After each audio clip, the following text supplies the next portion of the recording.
Hey everyone, we are live for our Mastery Chat recap. I am joined by Jami, who is the incredible host we just had for our hour-long Twitter chat conversation. It was a very reflective evening. We had some incredible dialogue going on, and we are here to recap the entire thing. So we'll be right back. But while we take this quick break, I would love for you all to throw your name and how appreciative you are of Jami and her fabulous hosting skills in the comments, and then we'll get into some of this conversation.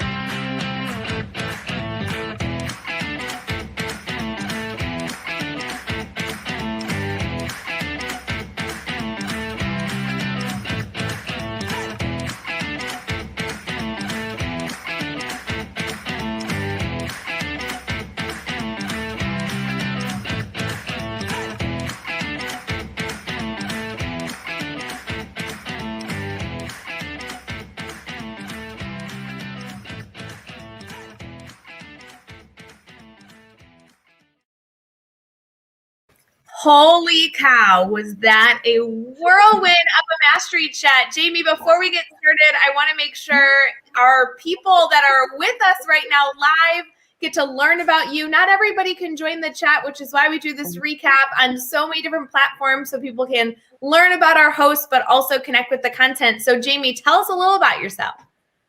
Oh, well, this is my 23rd year. Ooh, Jami, you just muted yourself. 1 second. Let me fix that. Looks like you need to unmute yourself on that.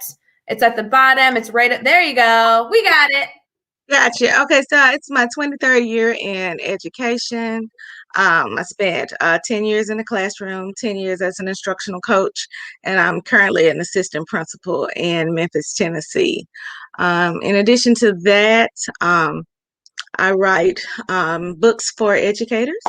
I've written 4 books over the past, I think, 8 months.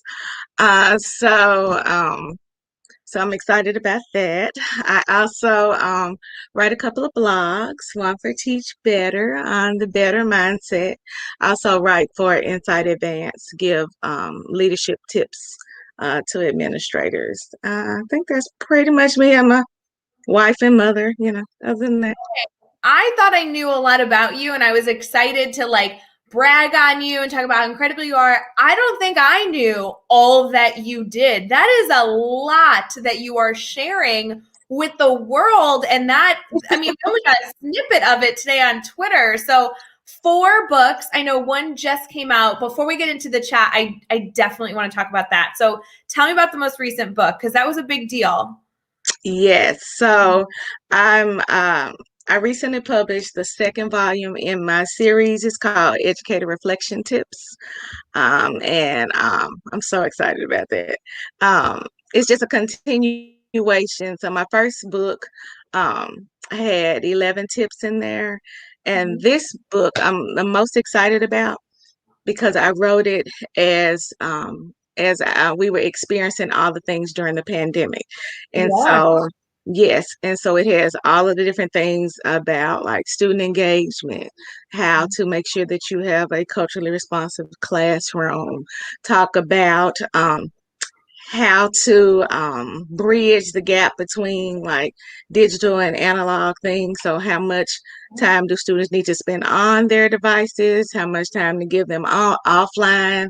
And so just doing all the different research because as a leader, I'm always trying to help my teachers to tackle those big things. And so I took all of the most important things that we've been trying to figure out over this pandemic, and I put them into a book. And so I'm the most excited about this particular volume. Now, Jami, I feel like I'm very lucky because I get to see a lot of the content you push out because I'm, get to have a small part in supporting the blog over at teachbetter.com, which I know you blog monthly for us. And then the book I got a sneak peek at and loved looking through the content. And truly, here's why. And it goes with Mastery Chat perfectly.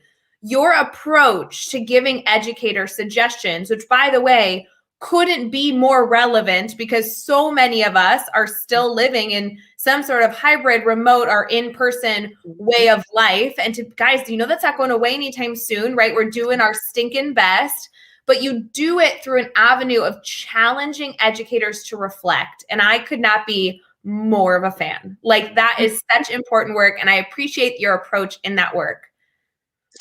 And so I've always been a fan of reflecting from my days of becoming a national board certified teacher. During that process, you have to reflect on your own practice, and it became such a. I mean, it's something I do just automatically, but I found that every educator does not do that, and especially during the pandemic, a lot of people are still teaching from home. You're still 6 feet away from your colleagues, and so your principal is probably not popping in as much as they used to. And so it's just such a good practice for you just to begin saying, well, I can improve my own practice by through reflection. And so that's why I'll be continuing to write these, because I would love for every educator to just put this in their practice just every day. Just think about it every day. What can I do? How did it go? What will I do better tomorrow? And just, yeah. You know, I love it. You're speaking my language. So guys, we're going to transition into the incredible conversation that just happened on Twitter, but I just need you all to know that you can grab all of Jami's books on Amazon, especially the new one, which I'm just going to keep pushing because I love it. And then you can also check out her incredible blog series that she's been doing for months and months and months over at teachbetter.com. You won't run out of Jami content. That's really the moral of the story. So go soak it all up. So Jami, this leads perfectly into the conversation we just had over on Twitter for the last hour using #MasteryChat. Tell us a little bit about what the topic was, why you wanted to bring it about, and maybe a takeaway that you hoped people would gather. So the topic was self-reflection. I chose it intentionally because when you talk to people about reflection, they think it's a one-step process. And so that is why I made the topic self-reflection a 4-step process. Because most people, we think about what we do all the time, but as a lot of people pointed out tonight, we don't all the time take the actions that we need. Although we know that we're not doing things properly, we don't change what we're doing. And so you have to be ready for that. And so that was part of the reason through that. In research, it doesn't call it unmasking the truth, but you have to actually really be ready to see and look at things through a reflective lens and be willing to say that is not right and I really need to do something better. And so that's what it's all about. I mean, even with Teach Better, that's what it's about, making yourself better. And so I just believe that every day we should do something to make ourselves better. And so that was the reasoning behind the questions. And I hope that after participating in this chat or going back to look through the questions, that people will think about making themselves accountable for being reflective, routinely, not just every once in a while.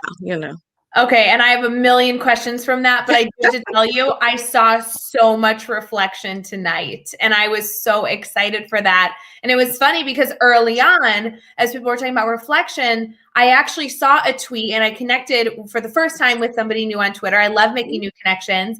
And they said, I'm really not good in this area. They were like, I don't really do this very well. And my tweet back to them was, hey, the first step is admitting it, but your discussion that you facilitated far beyond that initial tweet really went into, admitting it's wonderful, but if you stop there, then why bother, right? We have so much more work to do. So you said that there are 4 steps. So for people who missed the chat, what are those like 4 phases that we need to consider with reflection?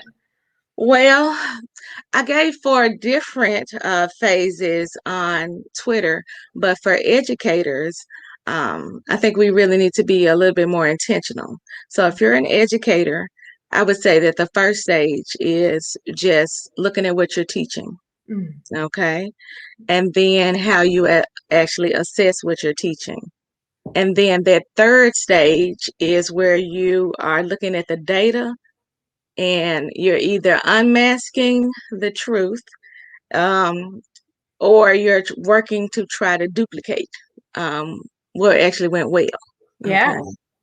And then there in that fourth step is when you take up some actions, because sometimes when lessons go well, when our student outcomes are good, if we don't really think about it right then, do we know what we did during the process? So can you actually duplicate that over and over and over again, or reverse those findings? And so in the continuum, it talks about how you're not aware of what's going on, and then you figure out you're conscious of what's going on, and then that third stage was those actions that you take, and then you refine your practice. And um, so that's what the continuum says when you research, but I like to put it in terms that a teacher would actually understand. So I think so those are the 4 stages that's how I would put it to an educator. Mm-hmm. I love that. And I do have to tell you, I fell into that trap where I was tweeting and sharing and loving the conversation, but I was really only thinking about reflection when something doesn't go well. So you have a flop of a lesson. Okay, educators, let's sit back, maybe with a colleague, maybe on our own, maybe with a spouse. Let's reflect. What did we do wrong? How do we want to fix it? But I won't lie, I didn't think at all about the value of reflection when you have a successful moment or a successful day or a successful class hour, because that concept of being able to duplicate is something I feel like nobody reminds me of. And I thought that was such a valuable takeaway, that reflection's not only for the days that are hard, they're for the days that are great. They're for the days that are just okay. And if we as educators can put that into our practice in all of those circumstances, holy moly, how much better we're going to be for our kids. Absolutely. Oh, so good. There has been a lot of comments. People are eating up this topic, which we knew they would. There's so many different things going on and so many friends that are jumping in. But I just want you to know, Jami, this discussion was so busy. I don't know how you lasted an hour. I'm going to have to go back through and read so many messages. Which, by the way, if you're listening right now, you can do as well. Just hop over to Twitter and search #MasteryChat. You can see the entire conversation, or just like the top tweets of the night of people liking and retweeting and all that good stuff. But Jami, was there any question that you asked that was somewhat, maybe you were excited to ask, or it was surprising by the response tonight? Well, the data question it just depended on the person. Some said that they didn't like looking at the actual data. They actually like talking to their children and getting the feedback from them that way. Some people talked about how they only look at just the student work. And so I didn't really expect that broad spectrum. Okay. There were some people who are in a leadership position that talked about how they look holistically at the whole school to make sure that their teachers are actually teaching, but then look at the measurement of the student outcomes to see, as a leader, how they can actually make their school successful. And so that was one I wasn't sure what type of answers I would get, but I thought it was important to throw in there that when you reflect, you really need to think about all of the different forms of data that you have, so that you can figure out which one is the best one to help you to reflect on whatever you're actually looking for.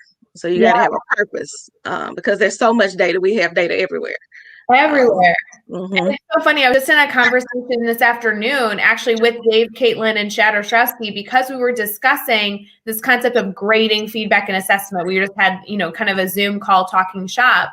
And in that same capacity as we're talking about at the time, standards, it's the same conversation for anything that you want. You have to ensure that what you're using, the data you're using, is actually supportive of what you're searching for, the outcome you're searching for. And I think it's so interesting to see, at least in my reflection of the day, like that reflected in numerous conversations, that if you don't know what your goal is, what you're trying to gather data on, then you won't necessarily know what tools to use right away. So it's a super important point. I love that feedback. Mhm. So, Jami, I know that there was a lot of discussion. There's no way we could recap the whole thing. And I know that you already shared with us kind of what you were hoping for. But if somebody was just popping in right now, they weren't able to join the Twitter chat, maybe they're going to go back later and read through and make a goal of participating next week, since this happens every single Thursday at 8 o'clock Eastern. Tell me a little bit about one challenge you'd like to share with educators right now who are live with us. If they weren't a part of the chat, what's one thing that you want them to do maybe this week or next month or sometime this year to consider being better in this area? I would like for them to think about how they would hold themselves accountable for uh, being reflective. Mm. I Mhm. Yes. love that. Holding accountable. Do you have a way that you hold yourself accountable for being reflective outside of obviously being seemingly an expert in this topic, writing tons of books and blogs on it? I do. I'm actually a person, I have to write it down. And Oh, so I actually started using that high performance planner. yes. I want to say that Rob recommended it, Rob Breyer. I think Yes. he recommended that. And it has all those wonderful reflective questions down the side. So at the beginning of the day, I plan my day and say all the things that I'm gonna do to hold myself accountable. And then at the end of the day, I have to reflect on that. So sometimes I don't like the end of the day because I didn't do what I said I was gonna do at the beginning, but and then when I don't, I actually move those items to the next day to try to hold myself accountable. So I use that planner. I got Lindsay's planner. I love hers. It's actually Okay. one like a self-care plan. I love that one. So I'm working on my self-care. I'm very good at reflecting on my instructional day, but as for my actual home life and my personal things, I need to be a little bit more reflective on how I take care of Jami. Yeah, Jami, I can be maybe an accountability partner with you on that. I need to work on that too. I think it's really easy to reflect on work and not so easy sometimes to reflect on personal lives and choices we make outside of work. So we can work on that together. I do, before we end today, want to give a shout out to everybody who participated in the comments, tuned in live with us, shared their thoughts during the chat. Love that Brandon Beck was in the house today during this conversation. We had Hi, Mel, Brendan. Cruz, Katie Miglin, Chelsea, Brienne, Miss Brown, who I just connected with today. Just like incredible people. We love you all. Thank you for being in the Teach Better family. And thank you for just like making the world better by being a part of important conversations, not only about reflection, but just doing good things for ourselves and for students. That's so, so important. Jami, I know that there's a lot of ways to connect with you between all the books and all the blogs and everything else, but share a little bit. If I'm maybe meeting you for the first time and my whole life's going to change because I just connected with you, how can people stay connected? Well, of course, you can follow me on Twitter at JJ821. You can come and connect with me on Digital PD for You. I have, there's a hashtag on Twitter. You can also come to my blog at digitalpdforyou.com. There's an educator reflection tips page on Facebook where you can get tips from me there. You can direct message me. I mean, just email me. Yeah. Reach it, out, guys. She's so accessible. She's always sharing. I mean, geez, if it wasn't clear from the very beginning, she is always sharing. So reach out. Jami's an incredible educator to connect with. So I can't wait for more dialogue to continue on Twitter, Jami. I feel like we're missing something not watching Twitter right now, that there's still conversation going on. So we're going to go back and read through, but I just want to make sure that I thanked you for the incredible conversation, for joining me live, and just for all the hard work you do. I love being a part of your PLN. I love you. Thank you. For everyone else, we hope you have an amazing, amazing Thursday night, an incredible Friday, and maybe an even better weekend. Try and get some sunshine wherever you're located. Absolutely. Thanks, everybody. Bye, guys. See you later.